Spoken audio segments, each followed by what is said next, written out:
Incredible. It's like I've slipped back to the pre-war days. How ironic. A real Japanese city looks like a foreign country to us. Whoa, the air tastes so sweet. Hey, that's rude to the people who live here. Yeah, saying the air tastes sweet, it's like the #1 most patronizing thing to city folk. Say. Still, it's pretty busy around here. Well, there's a lot of Japanese people who can't stand Tokyo, with all its Chinese and American culture packed in. People like that keep flowing into the countryside, Japanese colonies. Compared to the bright Tokyo scenery, where skyscrapers were built with American and Chinese resources, and crazed development stood like trees, this place certainly felt lonely. However, the passion of the people here was no less, and their resilience seemed even stronger than those in City 23. However, that resilience showed on their clothes, so the outfits of Leo's group stood out a bit more. You can tell at a glance that we're outsiders. There's no helping it. They'd be able to tell by how we talk. What are we gonna do now? Even though we know what we're looking for, the boss of a powerful crime organization, Shizuoka, we don't know how to make contact. If Leo Shishigami's name is spread as far as this, we might be able to impress him and arrange a meeting. This is a different world from Tokyo. I doubt Leo's name's value reaches as far as this. 50-50. It depends if Richards made contact with him and told him, like, you know, don't even fuck with these guys. Anyway, we've come here, so what do we do?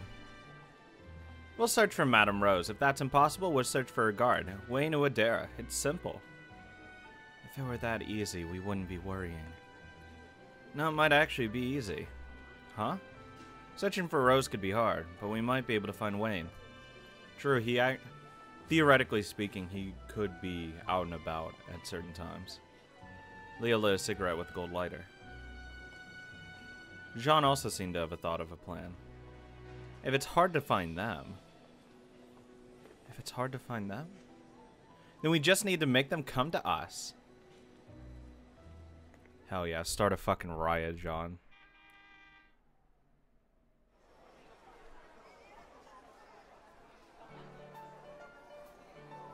Black, I'm betting everything! You're kidding me, why did black come up 5 times in a row? Let red come for once. Come on, yeah! Oh, you're kidding me, there goes everything I earned today! Practically because of the rough times, casinos were the social gathering centers men dreamed of. By walking around the entertainment area, giving a little cash to a bartender, they were able to quickly learn where the casino was. It acted like a members-only bar, but with the proper words spoken, they were easily let in. The secret casino under the bar was filled with enthusiasm of many people. They had to buy chips at the casino reception desk. After all, letting in penniless people was the source of all trouble here.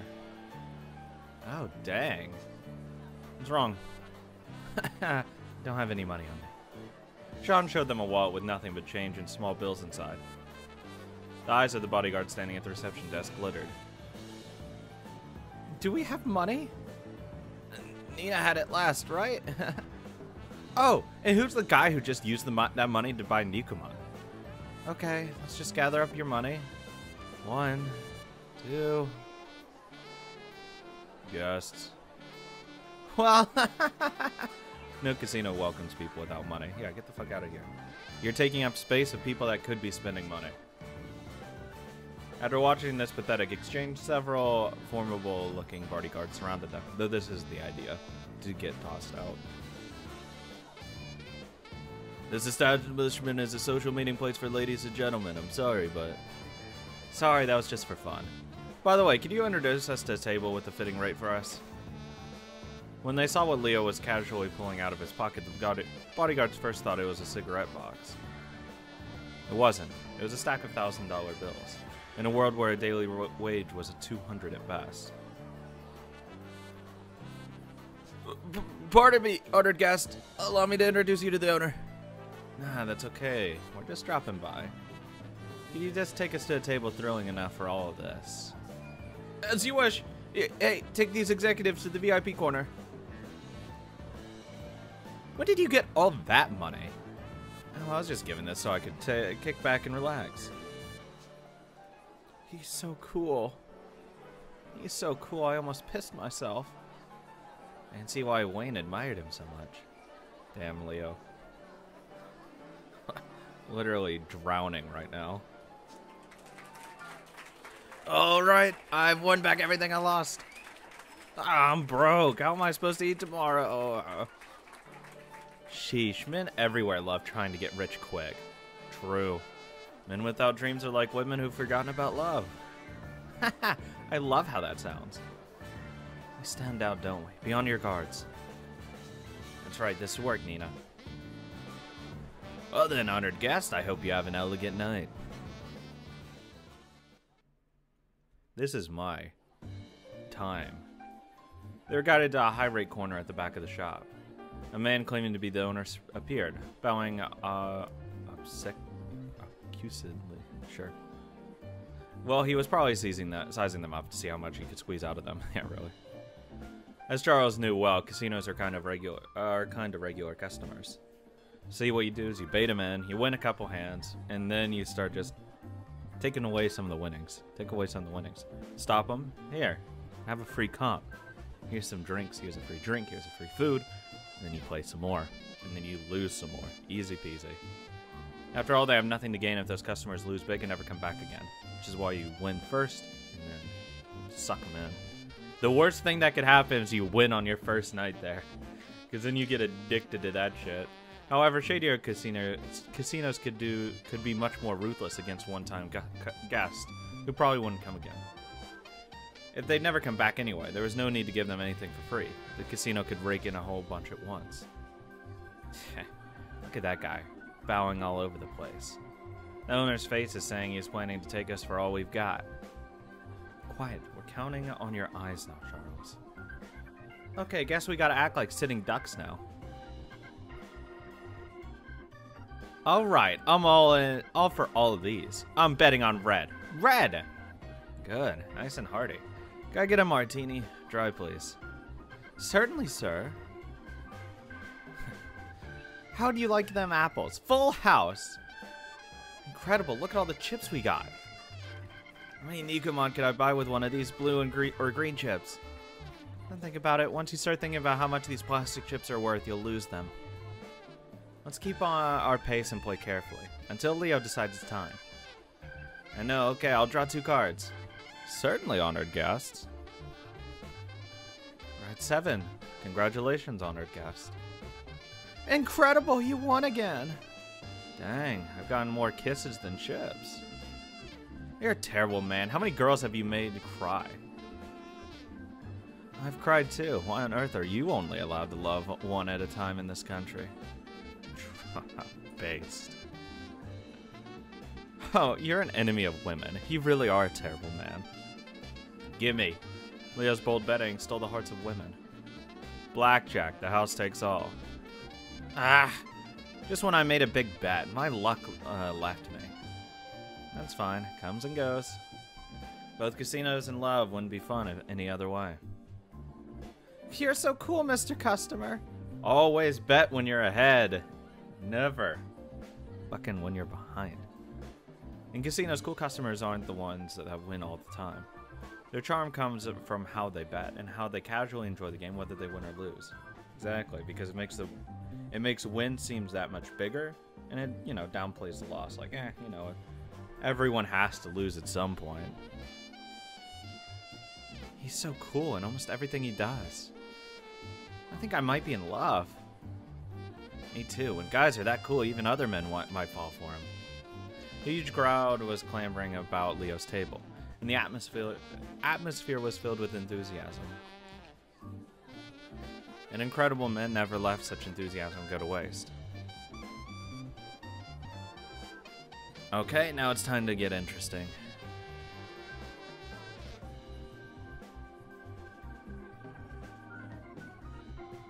It's about time to launch my final challenge.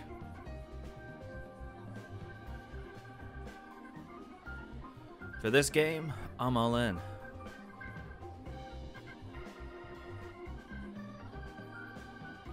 You're betting everything? His final challenge. Honored customer, my sincere apologies, but this establishment has a betting limit. So you're not gonna accept my challenge? Accept it. Yeah, boss. I'm gonna clean this place up. They're gonna do it? Charles? I know. This is definitely... They're at a betting limit. There's no fucking way they're not gonna try to yoink all your chips here. Or at least tie it.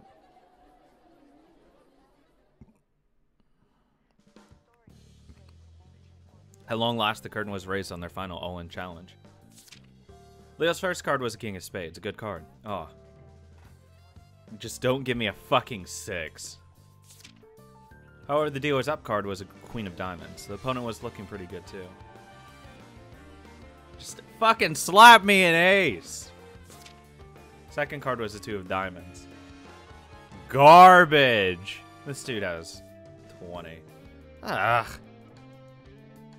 It was the sort of card that made you want to avert your eyes. What a waste of a king. Depending on the dealer's hold card, this challenge might be particularly over already. Honored customer, what will you do? Fucking slap that shit off the table. Hit me. He asked for another card. It was an ace of hearts. Garbage! Hit. What? Why now? Only had gotten that one card earlier. It makes 13. Well, actually, it would have been 2 cards earlier, but whatever. It makes 13. We've got to try again. In blackjack, don't you lose if you get more than 21? Yeah, exactly. But you have to play... This is where counting cards comes in. Because you have to worry about how many 10s are in the deck. Because you have to worry about the 10s, jacks, queens, kings. We're at 13 right now, so basically anything 8 and under is what we want. And there's quite a bit. It's about even between 10s and 9s and under. So, we're probably a little bit behind. Yep, the moment you get 22 or higher, you lose right away. It depends how this casino works, because if we get over 17, you might have to hold. But we'll want a 20 here, either way. You should stop. If you go any further, you'll just wipe out. Nah, have to hit. Perfect, I love the thrill. In blackjack, face cards are worth 10, and aces are worth either 11 or 1. 11, obviously, if you're not over 11 already. Or over 10. Since Leo already had 13, he'd lose right away if his next card was a 9 or higher. It didn't take much to think to realize that over 30% of the deck were instant loss cards now. Hit me! 13 was too weak. Leo fiercely drew another card. I mean, there's like charts everywhere for how to play perfect blackjack anyways, but on a 13 with the queen showing, you have to hit here.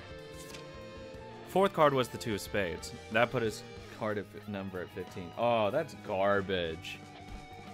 Ugh, fucking slow rolled. Now this is where it's just fucking hard, but I'm pretty sure you still have to hit this one. On a 15, I really think you have to hit. The almost teasing slowness of the cards made John reflexively grip her sweaty hands. He's right now a 7. It's too dangerous now. It's too dangerous when any card that's 7 or larger means that you instantly lose.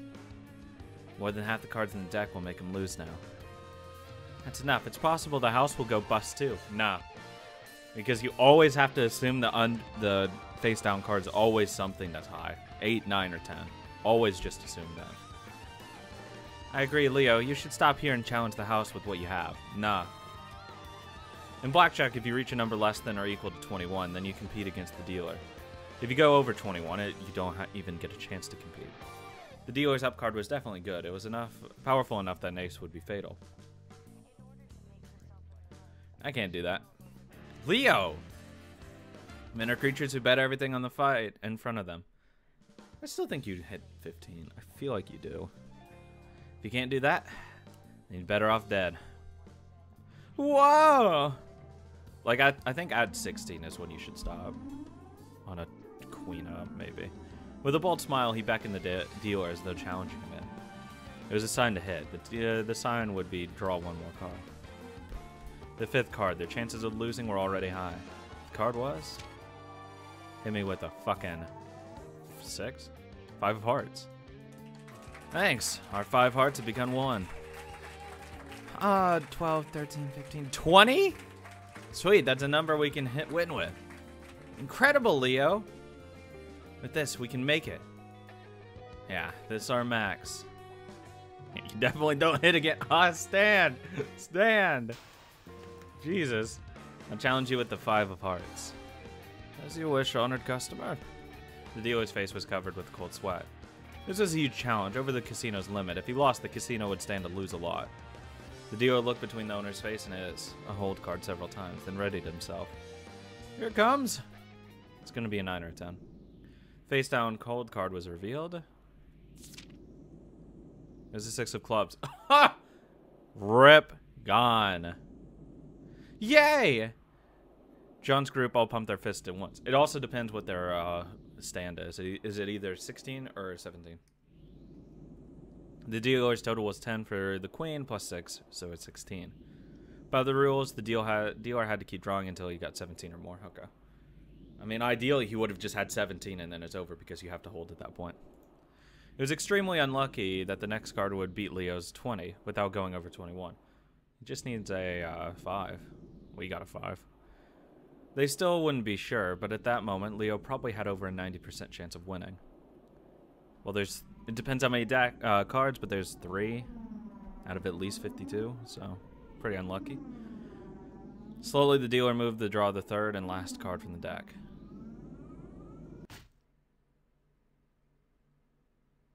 Cheater. At that instant, a light sound reverberated through the room, breaking the tense silence. As the dealer's fingers tried to grab a card from the deck, Charles pressed down on them with his lightning-fast fingers. Time froze. Both hands froze to a stop.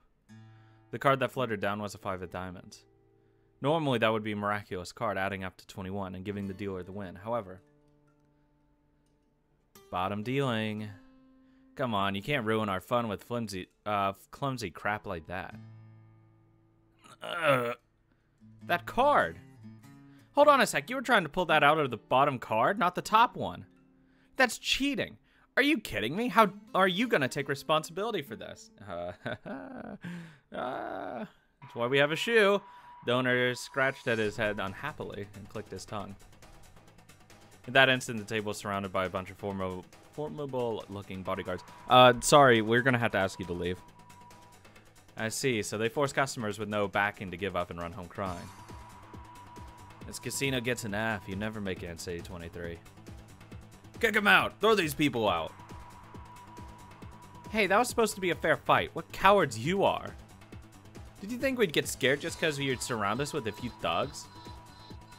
I guess it's time to move on to tonight's final. You fools, your medical bills are going to be higher than what you're supposed to pay us.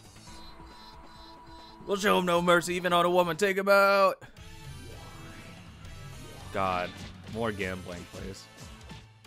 But I also like blackjack, so. Thank God it hit, though. Because that would have actually been a loss. 16 loses, beats a 15. But, I mean, you have to be really ballsy on that with the queen up. I mean, it's just like, you have to assume it's a high card. Like, never assume, like, it's a 4 under there.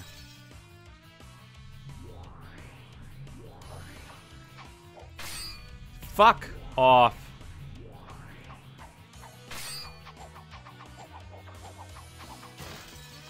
Though you'd actually really want the bus card there at 16. Because that's pretty possible.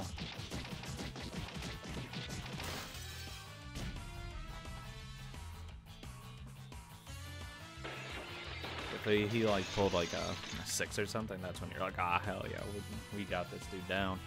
The other customers, moved by the enjoyable passions of this fight, started growing restless themselves. You always make a bundle off me. You've been cheating this whole time, haven't you? Give me back those chips you took just now. You cheated, casino. Yeah, and once the casino's caught cheating or whatever, then it loses all credibility. Obviously, in the real world, it gets fined the fuck out, probably sued. By now, the whole shop was bustling with Fight Festival. Since they were, after all, a secret casino, they couldn't call the police, but they weren't fools. They'd probably call for backup.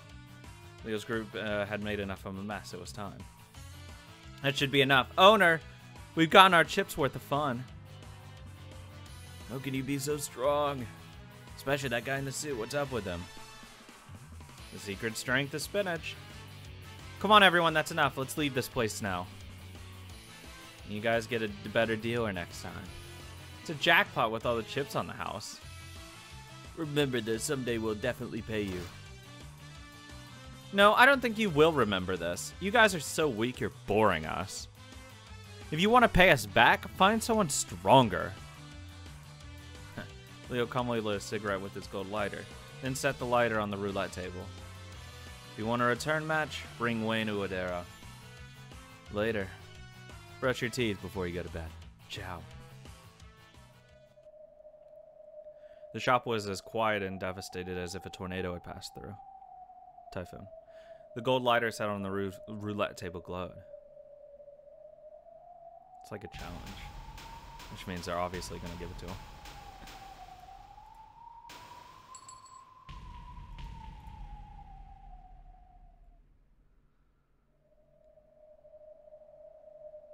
This lighter. Any idea whose it is? The man who knew your name put it there. You want any trouble, settle this yourself. Understand? Sure. This incident had caught the Shirozuka organization completely out of the blue. Since the attackers knew Wayne's name, then it must be trouble drifting here from Tokyo. They probably didn't want to get involved. And of course, Wayne obviously knew whose lighter this was. Unable to remain standing around, he dashed out into the nighttime city without a destination in mind. I mean, it can't be that big of a city. What is it? It's rare to see you flustered like this. Grand Boss, your face looks hilarious. Apparently a man looking for Wayne appeared in Shirozuka. What? Who knew Wayne had so many friends? You're a dumb fuck, Keith. Apparently the man left behind a lighter of pure gold. Huh? What does that mean? Keith is an absolute fucking brainlet. Richard rose to his feet with a grim look on his face, falling silent like a statue. Leo has appeared in Shirozuka. Oh, I'm surprised he knew where to look there. He might be with those brats from the other day. Oh, the ones Alfred let get away. And Alfred met Leo there too. There's no doubt those wandering dog brats are working with Leo. Leo, it seems you didn't have sufficient resolve for our ordeals after all. No, I feel like he has actually more than you do. You spineless fucking loser. He's just like Wayne. He'll only listen to what Rose says. Whipped. What a shame. Rose only listens to what Leo says. And I believed you would understand, Leo. So what are you gonna do, Richard? If we're going to have Leo as our enemy, then he is our greatest obstacle. Well, it's going to be a problem. Let us erase him. Erase Leo Shishigame. Understood, I'll go talk to Maurice and... Hold on a sec, isn't Battalion that pathetic group that Leo beat all by himself? Would you be willing to go? I hope Leo executes him. I hope he rips his fucking head off. I'll go to Shirozuka. I'll finish off Leo Shishigame. You wish. Whoa, uber cool someday. I'd like to say that line. I'll go finish him off. Put the fucking knife down, quiet you. Nah, Keith is such a fucking loser. Christ. It's starting to get dangerous. But it's kind of sad. To think that Madame Rose and Richard, the ones who built up Primavera together, would end up fighting someday. Nah, Richard did fuck all. Fuck that dude. Okay? That's stolen valor shit. Rose fucking put that shit on her back. True. Fighting is extremely sad. However, when both sides have resolve and conviction strong enough that neither can avoid a fight, you might call that a manifestation of a wonderful resolve both leaders have. Avoiding a fight is a wonderful thing for a leader to do. However, that must never be prioritized higher than protecting the rights of their countrymen. Is having resolve to not avoid fights one of the requirements of a leader? Perhaps it is one of the elements that might become a requirement. Well, it depends how many fights there are. However, even a wiser leader will find a brilliant plan to defeat the enemy while avoiding a head-on collision. I mean, yeah, obviously you never want to fight head-on. Ever. Fighting isn't always the best option. But maybe stepping forward with the resolve to be prepared for a fight is a requirement for a leader. Taratsugu. Very good, he summed it up in a single sentence. But it is sad.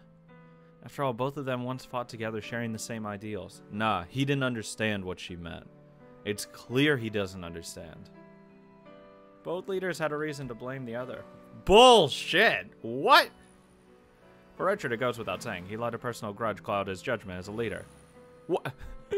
What? There's no reason to blame Rose. What? I mean, it is... Okay. It's not a legitimate reason to blame Rose.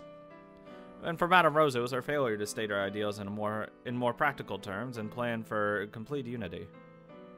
Yeah, she was too fucking forward-thinking, I guess. Yeah, that's the thing.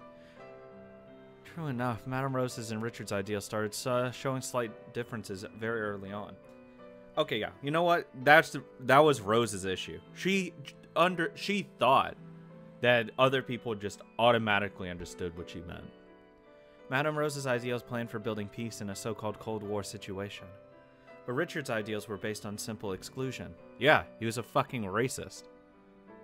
Because of that, he always thought their manner of dealing with the GDS was naive, and that slowly put a distance between the two of them. Madame Rose wasn't an absolute monarch, but formed a sort of parliamentary system, together with the so-called Legendary Seven. And yet Madame Rose failed to make them all reach a mutual understanding on what her ideals were. That isn't true. Everyone clearly understood what Madame Rose's ideals were. No, they clearly didn't. However, the consigliere's vengeful heart twisted them. Actually, that's incorrect. He was fucking racist even before Stella died. That's bullshit. You're just fucking playing for him. I wonder. I think that ruthless pragmatist Richard had slightly different ideals from the beginning. It's okay for them to be different. He is human after all. People think differently. However, when you're an organization, you need to form a clear culture with the organization's goal in mind and make sure everyone is aware of it, so you're all moving towards the same goal. And everyone understands the goal you're heading towards. Because Madame Rose couldn't become enough of an absolute monarch, that part remained vague.